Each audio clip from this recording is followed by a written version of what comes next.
बहुत समय पहले की बात है। एक छोटे से नगर में एक व्यक्ति रहा करता था। बाहर से देखने पर सब ठीक लगता था, लेकिन भीतर से उसका जीवन चिंता और तनाव से घिरा हुआ था। उसका मन हमेशा बेचैन रहता था।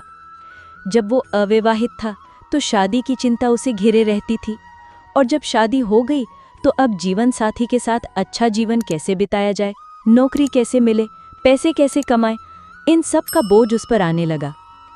वो जैसे तैसे एक नौकरी पाने में सफल हो गया, तनख्वाह मिलने लगी, मगर अब संतान न होने का दुख उसे खाए जा रहा था।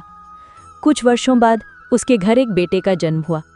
खुशी तो हुई, पर अब एक नई चिंता, बेटे के भविष्य की। वीडियो में आगे बढ़ने से पहले अगर आप भगवान गौतम बुद्ध के सच्चे भक्त हैं तो इस वीडियो को लाइक कीजिए और कमेंट में लिखिए नमो बुद्धाय।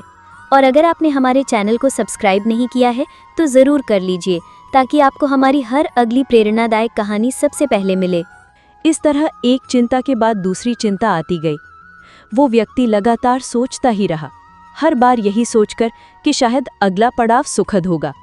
लेकिन हर बार नई जिम्मेदारियां, नई उम्मीदें और नई चिंताएं उसके मन को घेर लेती। एक दिन वो अपने घर के बाहर बैठा गहरी सोच में डूबा था। तभी कुछ सन्यासी वहां से गुजरे। उनके चेहरे पर अजीब सी चमक थी, एक तरह की शांति, एक तरह की संतुष्टि। ना कोई चिंता, ना कोई तनाव, बस एक सहज मुस्कान। ये देखकर उस व्यक्ति को पहली बार महसूस हुआ कि शायद यही जीवन सही है। ना परिवार, न नौकरी, न जिम्मेदारियां, बस आत्मा की खोज। उसने उसी क्षण निर्णय लिया कि वो भी गृहस्थ जीवन छोड़ देगा और संन्यास धारण करेगा। कुछ ही दिनों में वो एक रात अपने परिवार को बिना कुछ बताए निकल पड़ा। सीधा उन्हीं सन्यासियों के पास पहुंचा और उनसे विनती की कि वे उसे अपना शिष्य बना ले। सन्यासी प्रसन्न हुए और उसे अपने आश्रम में स्थान दे दिया। अब वो व्यक्ति एक सन्यासी बन चुका था, लेकिन कुछ ही समय बाद उसे एहसास होने लगा कि यहाँ भी परेशानियां हैं। रोजाना के नियम, सेवा, भिक्षा की व्यवस्था और सबसे बड़ी बात, ज्ञान पाने की होड़। आश्रम में हर शिष्य चाहता था कि उसे श्रेष्ठ समझा जाए। धीरे धीरे उसका मन वहां भी बोझिल होने लगा। उसे अपने परिवार की याद आने लगी। तनाव फिर से सिर उठाने लगा। कुछ महीने बीत गए। एक रात उसने चुपचाप आश्रम छोड़ने का निर्णय लिया। जैसे ही वो बाहर निकल रहा था, तभी आश्रम के गुरुदेव ने उसे देख लिया। गुरुदेव ने शांत स्वर में पूछा, बेटा, कहाँ जा रहे हो? वो व्यक्ति बोला, गुरुदेव, मुझे लगा था कि सन्यास में मुझे शांति मिलेगी, मगर यहाँ भी वैसी ही चिंता और तनाव है, इसलिए मैं अपने घर वापस जाना चाहता हूँ। गुरु ने मुस्कुराकर कहा, तुम जा सकते हो, लेकिन एक बात याद रखना, अगर वही तनाव अपने साथ वापस ले गए तो फिर यहाँ आने का कोई लाभ नहीं होगा। उसने पूछा, तो क्या मैं इस तनाव को यहीं छोड़ सकता हूँ? गुरु ने जवाब दिया, बिल्कुल, लेकिन उसके लिए कार्य करना होगा। इस दुनिया में किसी ऐसे व्यक्ति को ढूंढ कर लाओ जिसके जीवन में कोई चिंता ना हो। ये सुनकर व्यक्ति उत्साहित हो गया। उसे लगा कि ये काम तो आसान है। वो निकल पड़ा उस व्यक्ति की तलाश में जो चिंता रहित हो। बहुत से गांव, कस्बे, नगरों में गया। दरवाजे खटखटाए, लोगों से पूछा, क्या आपके जीवन में कोई चिंता नहीं है? हर कोई कुछ ना कुछ बताता। कोई गरीबी से परेशान था, कोई बीमारी से, कोई रिश्तों की उलझन में, तो कोई अकेलेपन से। एक दिन एक व्यक्ति ने मजाक में कहा, इस दुनिया में एक ही इंसान ऐसा है जिसे कोई चिंता नहीं, और वो है शराबी। वो तुरंत एक शराबी के पास गया और पूछा, क्या तुम्हारे जीवन में कोई चिंता नहीं है? शराबी ने हंसते हुए कहा, तनाव? अरे भाई, वो क्या होता है, मैं तो मस्त रहता हूं। वो प्रसन्न हो गया, लेकिन तभी शराबी ने कहा, मुझे बस एक ही चिंता होती है, कल की शराब कहां से आएगी, पैसे नहीं बचे, पत्नी से भी सारे पैसे ले चुका हूं, तेरे पास कुछ है क्या? ये सुनते ही वो फिर से मायूस हो गया। अब वो जान चुका था कि इस संसार में कोई भी चिंता रहित नहीं है, यहां तक कि शराबी भी नहीं। थक हार कर वो एक मंदिर में बैठ गया। वहां एक छोटा बच्चा आया और बोला, गुरुवर, मुझे भूख लगी है, क्या आपके पास कुछ खाने को है?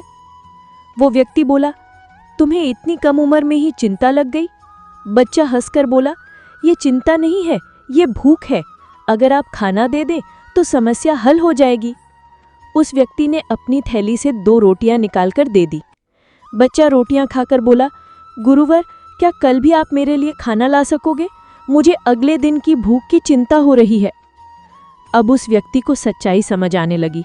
वो तुरंत अपने गुरु के पास पहुंचा और बोला, गुरुवर, मैं हार गया। इस दुनिया में हर किसी के जीवन में कोई ना कोई चिंता जरूर है। गुरु मुस्कुराए और बोले, इसका मतलब ये नहीं कि मुक्ति असंभव है। अब ध्यान से मेरी बात सुनो। गुरु ने कुछ गीली लकड़ियां उस व्यक्ति के सामने रखी और कहा, इनमें आग लगाओ। उसने बहुत कोशिश की, लेकिन आग नहीं लगी।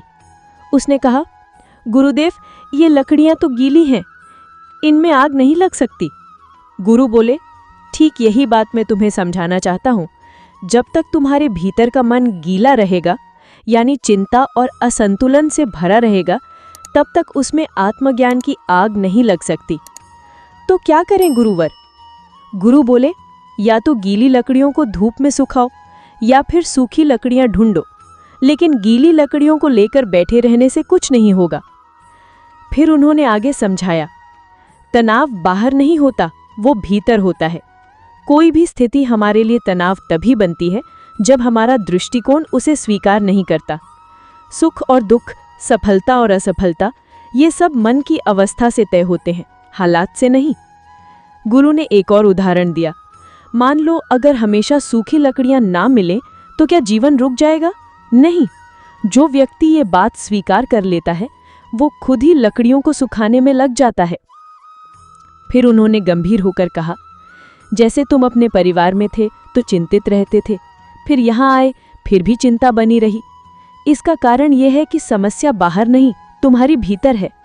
जब तक तुम्हारा मन चिंता में उलझा रहेगा, तुम कहीं भी चले जाओ, शांति नहीं मिलेगी। शिष्य अब पूरी तरह समझ चुका था। वो बोला, गुरुवर, अब मुझे समझ में आ गया है। समस्या ये नहीं कि जीवन में तनाव है, असली समस्या ये है कि मैं उस तनाव को खुद ही पालता रहा। गुरु मुस्कुराए और बोले, सही कहा, अब तुम समझ गए हो। याद रखो, चिंता का इलाज विचार से नहीं, कर्म से होता है। जो समस्या सामने है उसका समाधान ढूंढो, न कि उन काल्पनिक विचारों से लड़ो जो शायद कभी हो ही नहीं। मित्रों, ये कहानी हमें सिखाती है कि चिंता और तनाव से मुक्ति पाने का रास्ता बाहर नहीं, हमारे भीतर है। समस्याएं जीवन का हिस्सा है, लेकिन हम उन्हें कैसे देखते हैं वही हमारे जीवन की दिशा तय करता है। अगर हम छोटी छोटी बातों पर कल्पना में खो जाएं और सोचें कि अगर ऐसा हो गया तो क्या होगा, तो हम कभी शांति नहीं पा सकते।